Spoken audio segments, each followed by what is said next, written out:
Surah Al-Imran, verse 102. O you who have believed, fear Allah as he should be feared, and do not die except as Muslims in submission to him. Summary of the interpretation of Surah Al-Imran, verse 102. God has first granted believers immunity by preventing them from heeding the words of the enemies of the faith. They must also arm themselves with piety, which strengthens the believer.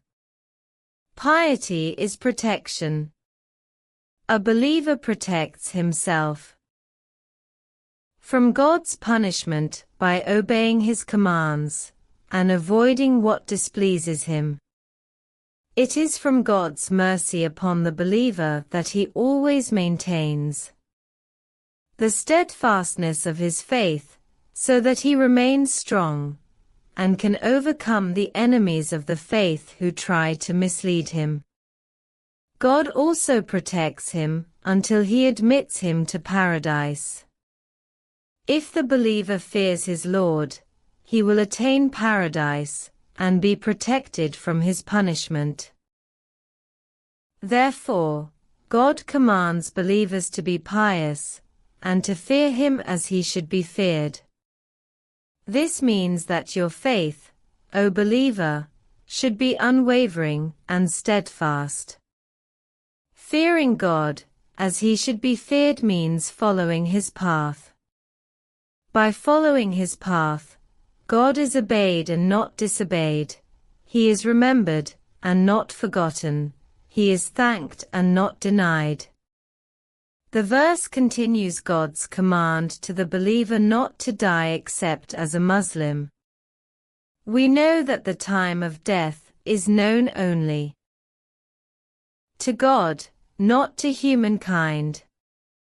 Therefore, the believer must remain mindful of God through righteous deeds to the best of their ability, and strive in obedience with sincere intention. Surah Al-Imran, verse 103. And hold firmly to the rope of Allah altogether, and do not become divided. And remember the favor of Allah upon you. When you were enemies, and he brought your hearts together, and you became, by his favor, brothers. And you were on the edge of a pit of the fire, and he saved you from it. Thus does Allah make clear to you his verses that you may be guided.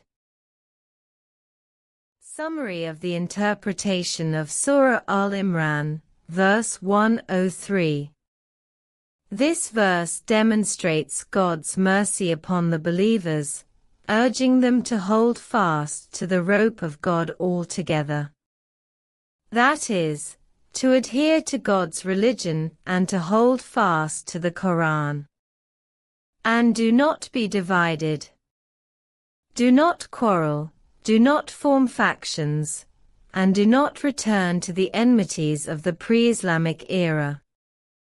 And remember God's favor upon you. God reminds them of a great favor, that they were enemies and then became brothers through Islam. God united their hearts with love because of Islam.